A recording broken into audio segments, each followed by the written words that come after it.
Mo kí wa nílé lóko lẹ́yìn òdì, mo kí wa pé akówójú ọjọ́ ṣeré. Quick one, ẹ máa bá mi ká lọ.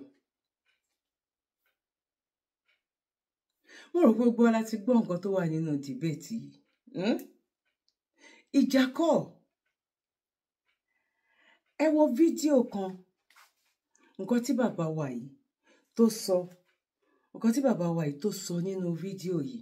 Let us talk about the Ojude Oba festival. I like this festival so much because this is one of the festivals that have proven the Yoruba as one of the most liberal ethnic groups existing in this our present world. And when I say liberal, what I mean is that we are not fundamentalists. For instance, you can look at certain ethnic groups in Nigeria and conclude that they are predominantly Christians, and you won't be wrong. You can take another major ethnic group and conclude that they are predominantly Muslims, and you still won't be wrong. But you can't do that about the Yoruba people. You can't look at a Yoruba man and just conclude that he's Muslim or Christian. A relevant example of this is the land of Ijebu-Ode. This place is almost equally shared by Muslims and Christians and traditionalists. But more specifically about Ojude Oba, you must have heard in the Oriki of Ijebu that they are Omo Afidikpotemole. During the reign of Awujale Afidikpotemole in 1878, one particular slave called Ali decided to convert from Isheshe to Islam. And the people of Ijebu, even though they were devotees of the Orisha, they were not hostile towards Ali. They received him very well. Ali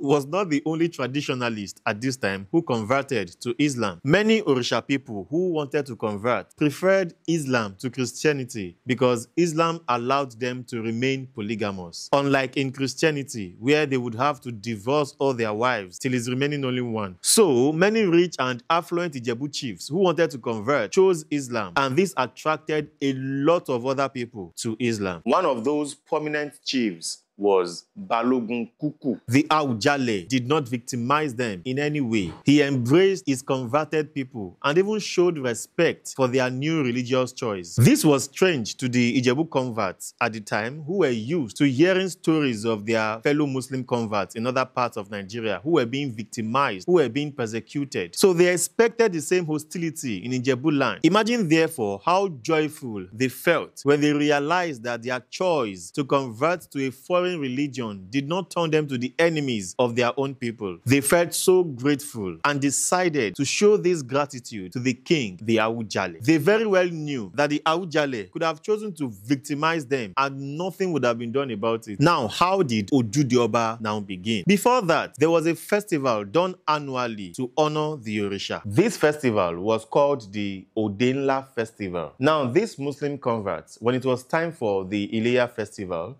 they needed a prayer ground, and they couldn't have access to this without the permission or approval of the Awujale.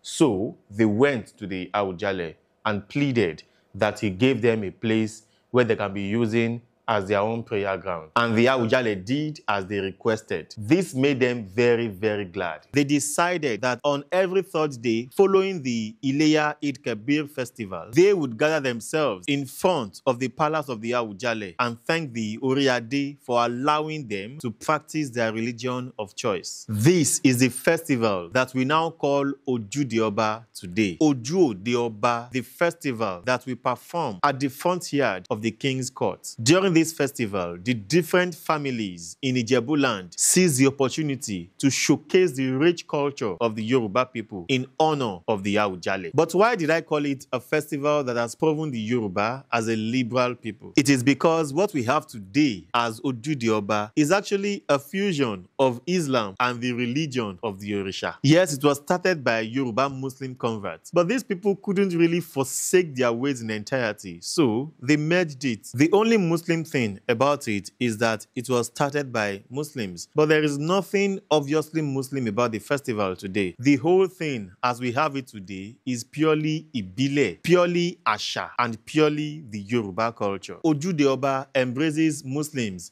Christians, and traditionalists. The festival preaches that we are all one and focuses on the showcasing of our unique sense of fashion while paying homage to the royal head of Ijebu land at the same time. Oba Sikiru Kayode Adetono Ogbagba II, the Awujale of Ijebu land. Afele inkiyin towotowo, Babawa àṣebà. Recently, I began to check the internet and I saw that the Chinese have been able to produce a fire-repelling cloth, which if there is any fire incidents, whatever has to do with fire, that somebody can just pick within his room, wear it and walk through fire. So this is possible.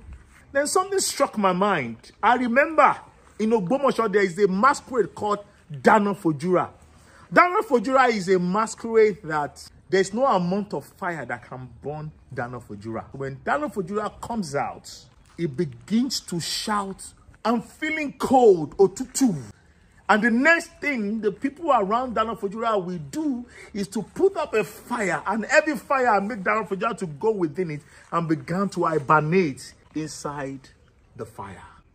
Dana Fojura can stay in the fire for 5 minutes, 10 minutes, and even more without getting burned. If only the children of Dana Fojura's house or compound within the Yoruba extraction of West Africa will allow us to deep into the secret behind that regalia, we will have been the first to produce a fire-repelling clothing, not the Chinese.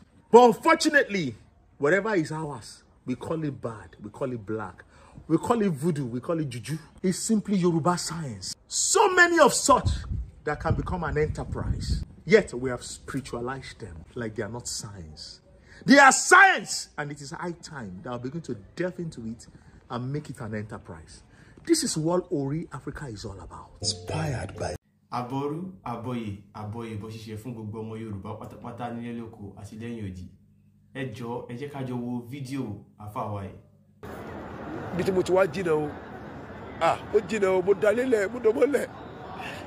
Fọmọ kéwúlẹ̀ fìyàwó lẹ̀. Gbogbo tó kún fún mi mo dá gbogbo ẹlẹ̀, mo á bá wọn lọ. Wọ́n sọdún lé mi sọdún, mo á bá wọn lọ. Ìyàwó mi bẹ́lẹ̀, ọmọ bẹ́lẹ̀, ọmọ kéwú bẹ́lẹ̀. Gbogbo nǹkan níbi tí mo ní láyé lọ́run, mo fi gbogbo ẹlẹ̀, mo á wọnú pléènì, mo á fò, mo á bá wọn lọ. Mi ìbéèrè wa o. Mi ìbéèrè wa o. Bí ọtí mo ti ní aṣọ kan tí wọ́n ká kiri ẹ̀rí, wọ́n lọ. Torí mo mọ̀ pé ọ̀pá tí Fúlàní fi kọ́rùn tẹ̀yìn gùn yìí ti wájú lọ. Wọ́n ní ó bàjẹ́ tí mo bá wá rù.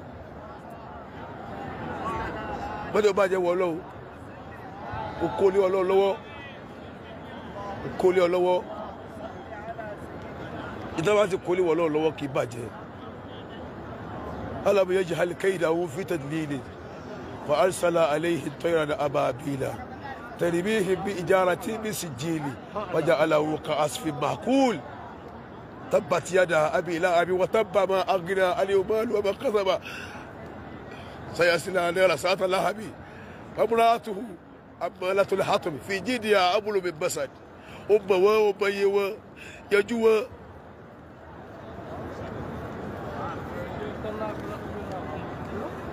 أمها وبيها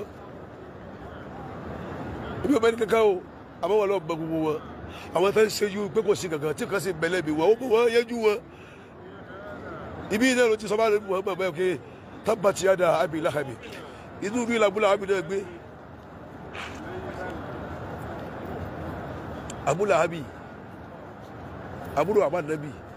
Ìlú yìí náà ló gbé, Mẹ́kà yìí náà ni. Mẹ́kà yìí náà ló gbé. Nígbà tí wàhálà rẹ̀ pọ̀ lórí Ànábì. Lórí Muhammad tó provoke Ànábì pé kí ló dé mo gba nǹkan lọ́wọ́ rẹ fún ni tí mo fún tiẹ̀ ní tiẹ̀ bẹ lọ́wọ́ rẹ nígbà tí ó gbà ìtò fún lu Ọlọ́run bá ń fọwọ́n tó bá dẹ̀mí náà láàmú ó yí ọ tabbat yada Abi Lahabi wa tabba ma aghna anhu maluhu wa ma kasaba sayasla naran zata lahabi wa imra'atuhu hammalatul hatab fi jidiha hablum min masad.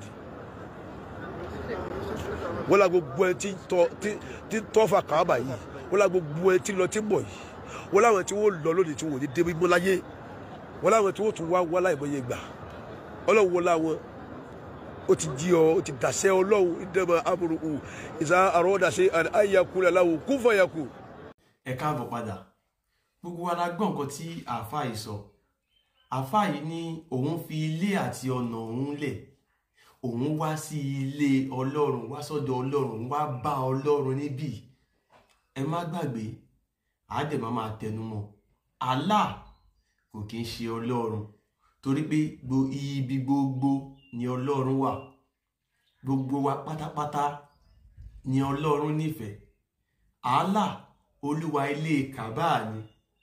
Allah ò dẹ̀ fẹ́ràn gbogbo èèyàn, mùsùlùmí nìkan ló fẹ́ràn. Gbogbo àwọn èèyàn tó kù tí ò bá ti tẹ̀lé ẹ̀sìn Allah, irú wọn bẹ́ẹ̀ kèfèrí ni. Allah ní kèfèrí, Ọlọ́run Olódùmarè kò ní kèfèrí. Ẹ jẹ́ kí n kọ orin Òṣùpá kan fún yín. Òṣùpá ní gbogbo wa pátápátá lọ́lọ́run fẹ́, ẹ má bínú ẹnìkan.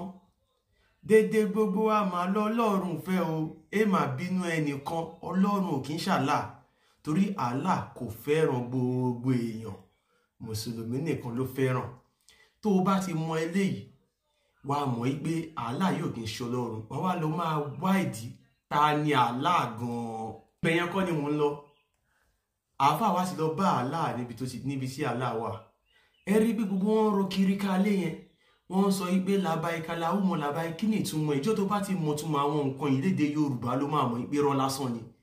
Wọ́n sọ pé Allah, èmi nìyí Allah, èmi nìyí Allah, gbogbo ọpẹ́ àti ìyìn ní tiẹ̀, èmi nìyí Allah, àti gbogbo ìjọba ní tiẹ̀, èmi nìyí Allah, tó túmọ̀ sí pé Allah táwọn mùsùlùmí ń sìn inú Kaaba ló wà. Tẹ́ bá lọ wo Quran chapter 106 verse 3, ó ní ẹ̀yin ará Kùrẹ́ṣí, ẹ jọ́sìn fún Allah, olúwa ilé Kaaba yìí. Òun ló fà tó fi jẹ́ pé àáfàá wa ní láti fò láti fi ilé àti ọ̀nà wọn lẹ̀ kán lọ bá Allah níbi tó wà, kó lè bá gbọ́ nǹkan tí wọ́n fẹ́ bá sọ. Àmọ́ Ọlọ́run ibi gbogbo ló wà. Àáfàá wa ka àwọn àyà kan nígbà tó sọ pé ó mọ àwọn kíní kan, ó mọ̀ wọ́n, èmi ò mọ̀ wọ́n. Ó ka àwọn àyà mẹ́ta ọ̀tọ̀ọ̀tọ̀ kan. Ó ka Quran chapter 105 Suratul Fil. Ó ka Quran chapter 111 ìyẹn tabati ada abilahabi wa tabba. Wọ́n ka yẹn náà. Wọ́n tún wá ka Quran chapter 36 verse 82, ìyẹn ni wọ́n kà gbẹ̀yìn. Àwa ka gbogbo ẹ̀ lédè Yorùbá fún yín. Alákọ̀ọ́kọ́ Quran chapter 105 Suratul Fil. Ẹ̀yin ọmọ Yorùbá, mi ò ṣẹ̀ṣẹ̀ máa sọ. Kí ló wà nínú àyà yìí? Ẹ jẹ́ ká jọ kà. Kí n wá sọ ìgbà tí àyà yìí tó sọ̀kalẹ̀, kí n wá sọ fún yín. Gbogbo nǹkan tí mo bá sọ, tó lówó Èkó bá sọ, tákànbí bá sọ, tàbí téèyàn kankan bá sọ fún yín tí wọ́n jẹ́ kó yé yín pé ìsìláàmù kò kí ń ṣọ̀nà, gbogbo Kùránì tán bá fún yín, ẹ lọ kà fúnra ara yín lédè Yorùbá. Ẹ má gbà wá gbọ́, àmọ́ àwa ń sọ fún yín pé kẹ́yìn lọ kà kẹ́ lè rí nǹkan tó wà ńbẹ̀. Quran chapter 105. Ànábì ni wọ́n ń bá wí, ni Allah ń bá wí. Ó ní ṣé o kò wòye sí bí Olúwa rẹ̀ ṣe ṣe ìjọ elérin ni? Alam tara kaifa fa'ala rabbuka bi ashabil fil. Òun ni ìjọ elérin. Ó ní ṣé kò sọ ète wọn di òfo àti ànòbí?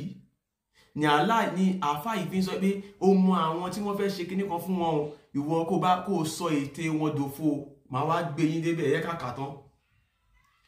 Ó sì rán àwọn ẹyẹ níkọ sí wọn. Wọ́n ń jù wọ́n ní òkúta amọ̀ tó ti gbaná sára. Ó sì sọ wọ́n di bí pòpòrò gbígbẹ tí ẹran kó jẹ lájẹdà sílẹ̀. Àyà yìí sọ̀kalẹ̀, wọn ò tí ì bímú ọmọdù tí wọ́n ti ń sin Allah. Allah wà ìkan nínú àwọn 360 idols tí wọ́n ti ń sìn kí Islam tó bẹ̀rẹ̀. Òun ni tìdílé àwọn Kùrẹ́ṣí, olúwa ilé Kaaba náà ni. Ẹ̀yin ọmọ Yorùbá, nígbà tí wọ́n fẹ́ wá wó Kaaba, téèyàn kan lọ kọ́ cathedral church pé òun fẹ́ káwọn èèyàn wá máa wá sí hajj lọ́dọ̀ òun. Hajj tí ẹ̀ ń ṣe lénìí, wọ́n ti ń ṣe tipẹ́. Ó wá fẹ́ wó Kaaba, Abdulmutalib wá sọ fún pé tí Allah bá jẹ́ kó rí Kaaba wá wò. wọ́n wá sọ pé àwọn ìjọ Allah ó rán àwọn ẹyẹ kó máa ju òkúta sí àwọn ìjọ eléré tó fẹ́ wó Káàbà. Irọ́ ni, òótọ́ ni, ìyẹn kọ́ la fẹ́ dìmú. Àmọ́ wàá jẹ́ kẹ́ ẹ mọ̀ wípé Allah tó jẹ́ ṣìgìdì tí Abdul Muttalib tó jẹ́ bàbá Muhammadu tó sìn lánàá tó fi sọ ọmọ ẹ̀ ní Abdul Allah. Òun náà ni Allah tó ń sọ̀rọ̀ nínú Kùránì, kò yàtọ̀, ṣìgìdì ọlọ́wọ́ tún méjì. Ẹ jẹ́ ká kúrò níbi a ti sọ̀rọ̀ nípa Quran chapter 105.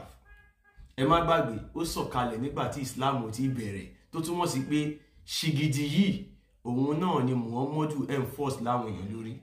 Ká tó wá lọ sí Quran chapter 111. Tabati ada abilahabi wa taba. Bàbá yìí gbàdúrà níwájú Allah, àwọn àyà tó dẹ̀ ń ká nìyẹn. So kí ló wà ní Quran chapter 111? Ó ní ọwọ́ abilahabi méjèèjì ti ṣòfò, òun náà sì ṣòfò. Gbogbo dúkìá rẹ̀ kò sì ní rọ̀ lọ́rọ̀ níbi ìyà. Àtòun àtàwọn ọmọ rẹ̀ wọn ò ní rọ̀ lọ́rọ̀ níbi ìyà, wọ́n máa ṣòfò. Ó sì máa wọ inú náà eléjò fòfò.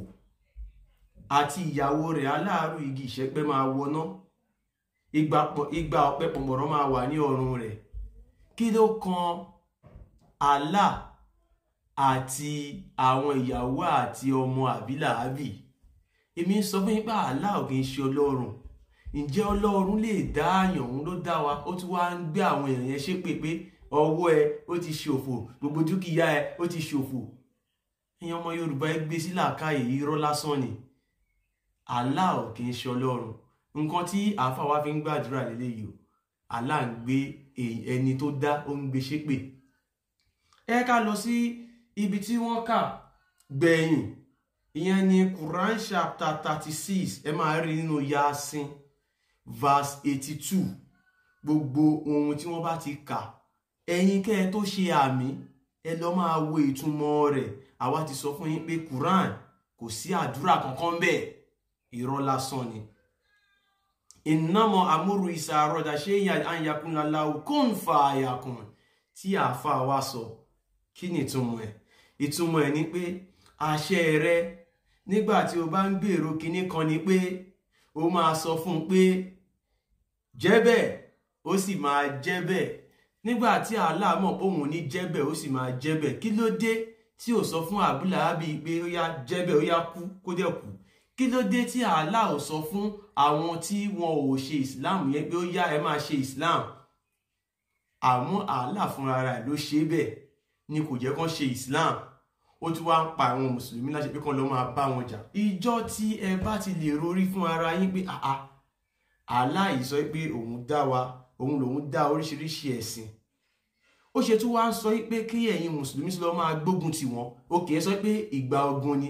Irọ́ tí àwọn àfáwà máa ń pa nìyẹn pé ìgbà ogun ni. Tó bá jẹ́ pé ìgbà ogun ni, Allah rán Muhammadu iṣẹ́, àwọn èèyàn hàn wá jẹ́ṣẹ́ yẹn, wọ́n wá gbógun ti Muhammadu bó ṣe sọ, bó tilẹ̀ jẹ́ pé irọ́ lásán ni, kò síbi tó ti gbógun ti Muhammadu. Wọ́n wá gbógun ti Muhammadu.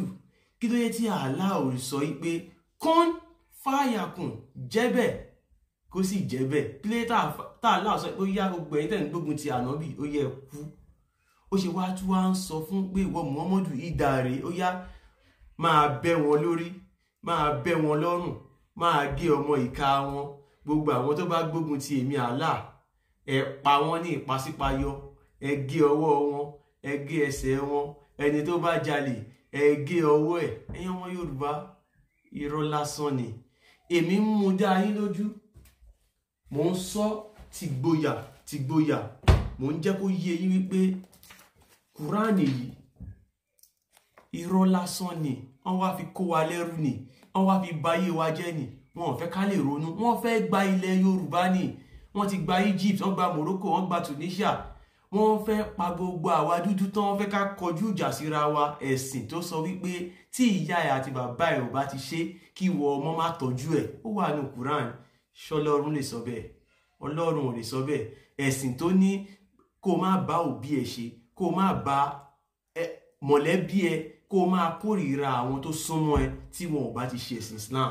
Ṣọlọ́run lè sọ bẹ́ẹ̀? Ọlọ́run ò lè sọ bẹ́ẹ̀. Ọlọ́run Olódùmarè tiwa kò kí ń ṣe Allah.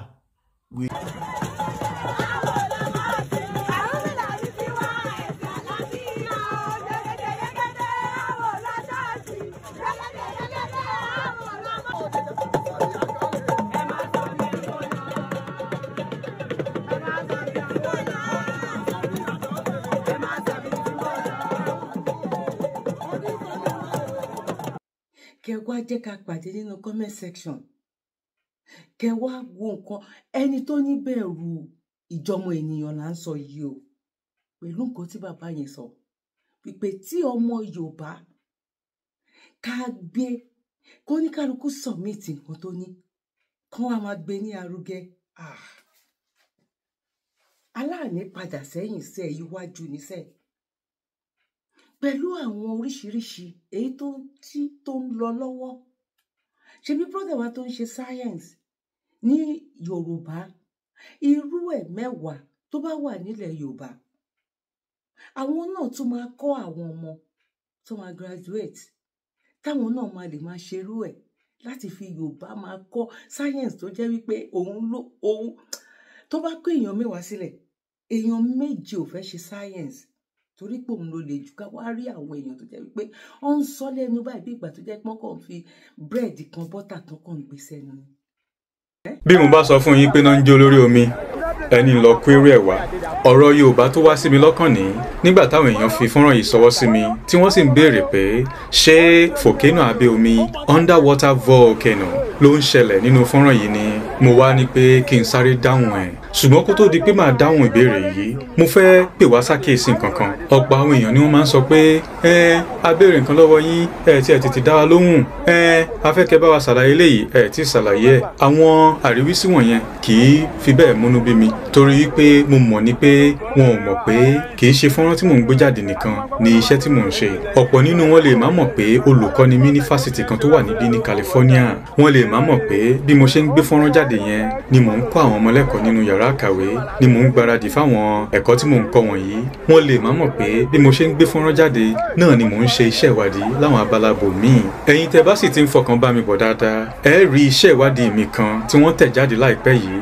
ní Cambridge University Press ọ̀kan nìyẹn lára àwọn iṣẹ́ míì tí mò ń ṣe yàtọ̀ sí kí n gbé fọ́nrán jáde ṣùgbọ́n ṣá o mo fẹ́ sọ fún yín pé nílé ẹ̀kọ́ gíga tí mo ti ń kọ́ àwọn ọmọ lẹ́kọ̀ọ́ a ti wà ní àkókò ìsinmi ìyẹn holiday báyìí èyí á sì fún mi láǹfààní láti lè ṣiṣẹ́ kárakára lórí àwọn ìbéèrè tẹ́ ti béèrè tẹ́lẹ̀ mo mọ̀ pé púpọ̀ nínú àwọn èèyàn ni wọ́n fẹ́ mọ bí òṣùmàrè ṣe ń ṣẹlẹ̀ púpọ̀ àwọn èèyàn náà ti béèrè lọ́wọ́ mi nípa bí àrá ṣe ń sán àwọn kan tiẹ̀ tún fẹ́ mọ̀ nípa Bermuda Triangle mo ti láǹfààní báyìí láti lè ṣiṣẹ́ lórí àwọn nǹkan wọ̀nyí ṣùgbọ́n mo fẹ́ béèrè lọ́wọ́ yín pé ṣé ẹ̀yin ṣe tán láti ràn mí lọ́wọ́ láti máa bá mi dá sí àwọn fọ́nrán yìí láti máa bá mi pín wọn ká kẹ́ ẹ sì máa bá mi fẹ́ràn wọn ẹ jẹ́ kí n mọ̀ lábala àríwísí tí ẹ̀yin bá ṣe tán láti ràn mí lọ́wọ́ lórí iṣẹ́ ìwádìí yìí ohun míì tí mo tún fẹ́ sọ ni pé ẹ rí ọ̀pọ̀lọpọ̀ àwọn fọ́nrán tí màá máa ṣe nípa àwọn ọ̀rọ̀ Yorùbá fún àwọn èrò ìjìnlẹ̀ màá máa bi yín pé kí ni ká pe léyìí kí ni ká pe léyìí ẹ dákun tẹ́ bá ti ń ráwọn fọ́nrán yẹn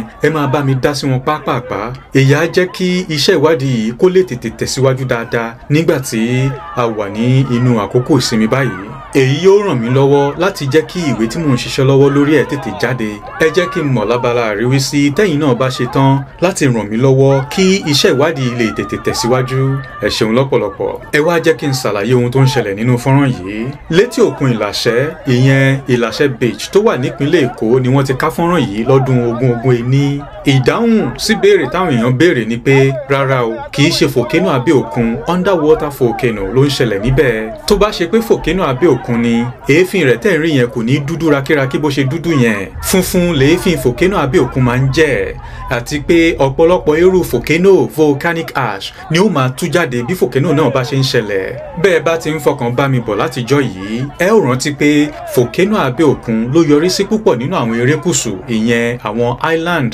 tó wà lórílẹ̀ ayé kí ló wá ń ṣẹlẹ̀ níbi òkun yìí ọ̀pá epo bẹntiró tó wà nínú òkun ló fa iná tó ń jó lórí omi yìí ṣé bóhun tá a máa ń gbọ́ ni pómi ní ìpòrò náà bíi tọ̀rọ̀ bẹntiró kọ́ o ìdí tí náà yìí fi ń jó lórí omi ni pé omi òkun àtepo bẹntiró náà kò rọ̀pọ̀ mọ́ra wọn omi òkun àtepo bẹntiró jẹ́ alagbalógbú fluid tí wọ́n yàtọ̀ síra wọn ìyàtọ̀ wọn ni pé ìfúnpinpin density tó wà nínú omi òkun pọ̀ ju ìfúnpinpin tó wà nínú bẹntiró lọ èyí ló mú képo bẹntiró náà wà lórí omi òkun tó sì láǹfààní láti máa jóná ṣé kí n tún wá já yín tán kódà bépo bá ṣèèsì dànù sórí òkun àbórí odò, àwọn onímọ̀ ìjìnlẹ̀ máa kàn dé dáná sórí omi òkun àbórí omi odò láti lè jó epo náà ná lọ́nà àti lè dènà ìbàyíkájẹ́ táwọn olóyìnbó ń pè ní pollution. Sẹ́yìn náà rí ìṣẹ̀lẹ̀ yìí nígbà tó ṣẹlẹ̀ lọ́dún 2020 ní 2021. Sẹ́yìn náà ti rí ibi tí iná ti ń jó lórí omi rí. Ẹ jẹ́ kí n mọ̀ lábala àríwísí ìyẹn comment. Kẹ wá wo pápánbárì ẹ̀ kí wá sọ nǹkan kan fún wa nípa. Ọjọ́ tó gun Israel àti Arabu ti ṣẹlẹ̀ láti 1948. Ìbọn wo ni Saudi dá fún Lárúbáwá jọ? Saudi ń fún ó níye grant tí ó ń san fún Israel tó ń gbé nínú bọ́jẹ̀tì Israel lọ́dọọdún. Lọ́wọ́ lọ́mọ́ pé Saudi òun ni ẹ̀sìn pọ̀jù sí nísìn. Saudi nìkan ló ń tẹ̀lé ṣẹ̀ríà, irọ́ ló ń jẹ́ bẹ́ẹ̀. Tó bá yọ Kaaba kúrò àti sàárẹ̀ ànábì kò sí nǹkan kan. Àwọn ni wọ́n ń ṣẹ̀sìn, kò sí, irọ́ ló ń jẹ́ bẹ́ẹ̀ pọ́nbélé nílọ. Yàtọ̀ sí pé Ọlọ́run lo èṣù láti bá àwọn èèyàn wí nígbà àwọn bá ṣẹ̀, ṣé oore kankan ń bẹ lọ́dọ̀ èṣù? Oore wà lọ́dọ̀ èṣù tọ́pọ̀. Ẹ ṣáwò. Ẹ ṣe téèyàn bá fẹ́ lówó tí ọba ní tó sì fẹ́ ní tó bá lọ bá èṣù ọ̀dàrà ipi òun fẹ́ lówó yóò sọ fún pé kó lọ bá Ọ̀rúnmìlà. Èṣù ọ̀sẹ̀sẹ̀ sọ pé lọ bá Ọ̀rúnmìlà. Tó bá dé ọ̀dọ̀ Ọ̀rúnmìlà ni ó wo kí ni nǹkan tọkọ látìgbà tí ń bọ̀ gẹ́gẹ́ bí àyànmọ́ rẹ̀, ṣé ó lè lówó àbí ò lè ní. Tó bá ṣe pé ọba yẹ kó lè lówó, Ọ̀rúnmìlà ní ó sọ nǹkan tó yẹ kó ṣe fún un. Ó lè jẹ́ wípé èṣù ọ̀dàrà ni ó rúbọ sí tí ó gbé lọ tí ó bá jíṣẹ́, tó ló jíṣẹ́ ní gbogbo wọn. Tán bá rúbọ èṣù tí wọ́n gbé lọ fésù, èṣù ni ó lọ bá jíṣẹ́ rẹ̀ lọ́dọ̀ àyànmọ́ rẹ̀ lọ́hùn. Ẹlòmíì wà nílé ayé tó yẹ pé ń tó yẹ kó ṣe ni ò ṣe tí ò fi lówó. Torí nínú ìran Yorùbá kò sí nǹkan tí ń jógun owó, kò sí nǹkan kan tí ń jógun owó. Nígbà tó jú ńlá wọn kó wá látàwọn abòmíì ni. Àṣírí táwọn bàbá wa ti ń pè láwùre òun la ní láti fi gbé iṣẹ́ wa lárugẹ sókè. Èṣù ní orí ọ̀fẹ́ láti ràn yàn lọ́wọ́. Ẹ tiẹ̀ ti wá sọ̀rọ̀ tó pọ̀ nípa èṣù. Ta lẹ̀là? Ẹ̀là ọmọ Òyìgí ni. Ará abo l'Òyìgí? Òyìgí ọmọ Ilé Ifẹ̀ ni. Ó sì jẹ́ obìnrin. Ìyẹn Ẹ̀là. Òyìgí yẹn lóbìnrin. Ńlóbìnrin. Ṣé ń lọ wá bí Ẹ̀là? Òun ló bí Ẹ̀là. Òyìgí ló bí Ẹ̀là, ẹnìkan kan ò sì bá ṣe pọ̀. Tó fi bí Ẹ̀là? Tó fi bí Ẹ̀là. Lọ bá tán. Bẹ́ẹ̀ni. Obìnrin tẹ́ pè l'Òyìgí yẹn kò ọmọkùnrin rí. Ó sì bímọ. Bẹ́ẹ̀ni. Ìgbà tójú ọmọ ń pọ́n ńlọ́tọ̀ Ọ̀rúnmìlà lọ. Ní a dáfá fún un. Wọ́n sì wá sọ fún un wípé yóò bímọ o, orúkọ tọ́mọ wọn sì máa jẹ́ òun náà ni Ẹ̀là. Kò sí ní sẹ́ni kankan tí ó bá ṣàṣepọ̀ nínú odù Ifá Ọ̀yẹ̀ Púpàlàbà ńlọ́wà. Ifá ní bàbá ní awí ó ní àdàbí òwe. Ó ní bàbá wí àdàbí ìjà, bá tún wí láwìí jù ó ní àwa dàbí àwòkọ. Adébáfò Òyìgí ìjọ tí ń sunkún pé òun ò bímọ. Lọ́wọ́ àsunkún tọ̀ Ọ̀rúnmìlà lọ. Ní wàá dáfá fún wọn ni wọ́n ṣe ìwé Ifá fún un. Ìwé Ifá tí wọ́n ṣe fún un ọjẹ́ lọ́wọ́ àsùn ló fi wá bí Ẹ̀là. Ẹ̀là. Kí wá nípa Ẹ̀là níran Yorùbá? Ipa Ẹ̀là pọ̀ níran Yorùbá. Nígbà tí Ẹ̀là tó dáyé tó náà di wípé ó dàgbà, òun náà bẹ̀rẹ̀ sí jíṣẹ́ ni. Irú iṣẹ́ wo? Àwọn iṣẹ́ wo? Iṣẹ́ irúnmọlẹ̀ ló náà jẹ́. Ní Ẹ̀là? Bẹ́ẹ̀ ni, láti máa ṣe ìwòsàn fún àwọn ènìyàn. A máa fomi ṣe ìwòsàn, a máa fi ewé ṣe ìwòsàn, a máa fi gbòógì ṣe ìwòsàn. Inú tàn tèmi gbọ́, wọ́n ní àwọn irúnmọlẹ̀ kan tí Ẹ̀là bá ní Òde Ifẹ̀ náà ni wọ́n dìtẹ̀ mọ́ tí ó fi gba ọ̀nà ọ̀run lọ padà. Ẹni ẹ̀ fi máa ń wí pé Ẹ̀là rọ̀ wá kọ́ wá bá wa tún lé ayé ṣe, torí wọ́n lòun kì í tọ́jú èèyàn kó gbowó. Wọ́n lọ́fẹ̀ẹ́ ní máa ń ṣèwòsàn. Ẹ̀là mọ̀ ti kú. Àbí bàbá ẹ dákun jàre, Ẹ̀là tó ti kú ti pẹ́. Kò kú Ẹ̀là ò kú. Bẹ́ẹ̀ni. Ọ̀rọ̀ Ẹ̀là bí ọ̀rọ̀ Jésù ni àtọ̀rọ̀ Ísá nínú ọ̀dọ̀ tiyín. Ẹ̀là gun ogun ní tá à ń pè ní ọ̀pẹ àgùnká. Ẹ̀yìn o. Ńlógún tó bá lọ sóde ọ̀run. Ẹ̀dùnà Ẹ̀là ò kú. Bẹ́ẹ̀ni. Ọ̀pẹ àgùnká. Bó ló ṣe àjọra wọn pẹ̀lú ti ọmọ Mèrí báwọn? Ṣe mọ̀ wípé Ọlọ́run Olódùmarè bó ṣe wù ní máa ṣe ọlá rẹ̀.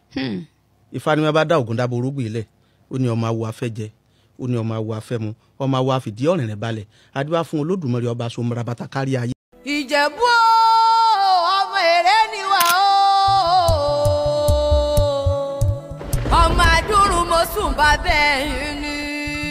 Ọmọge wájú, ọmọge wájú, ọmọge wájú, wájú dára sóòsì.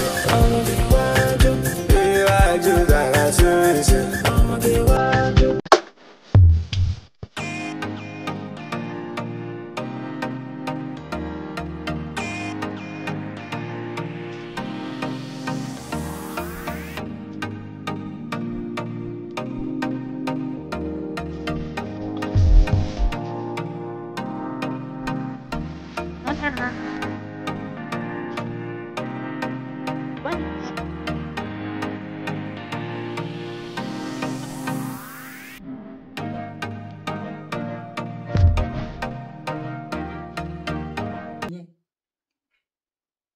Ànábì yí nǹkan tí àwọn ancestors ẹ̀ ń ṣe ó yọ àwọn nǹkan kan kúrò ń bẹ̀ ó wá sọ di tuntun.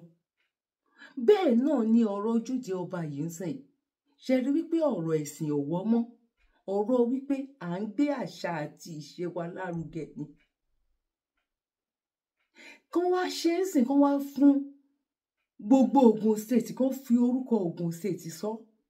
Bí àwọn pastors bóyá jẹ́ wípé àwọn ní 30 acres of land tí òun ṣe kí wọ́n fi dá company sílẹ̀, ẹ mọye tí pastor máa rí kó wá jẹ́ wípé wọ́n wá fi 30 acres kán fi jí Ògùn state, kán fi jì wọ́n wípé nǹkan tẹ̀ ń ṣe yìí ó ti wá ń wọ̀ tí ẹ̀ ń sìn wípé kẹgbà ilé. Kán wá ní nǹkan oríṣiríṣi nínú ẹ̀. Nǹkan tó jẹ́ pé àwọn òyìnbó náà máa wá àti ẹni tó ń ṣe òyìnbó láti Ghana, láti Cotonou, láti gbogbo ẹ̀ tó fẹ́ wá máa bẹ̀wò gbogbo àwọn nǹkan oríṣiríṣi tó lè kó síbẹ̀ all by all tó lè sọ lórúkọ tó tún lè fi bẹ̀gbọ́n máa ṣe wípé but starting ni àwa Nàìjíríà, Africa la ní àní finishing. Irú ẹ̀ sì gan kún lè fún wọn tó jẹ́ pé within 6 months gan. Bọ̀ níbi tí ọ̀rọ̀ ń lọ yìí torí pé group by group ni ọ̀rọ̀ ibẹ̀ yẹn ó máa lọ gan ni.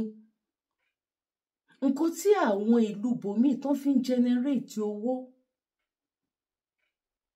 òun ni eléyìí.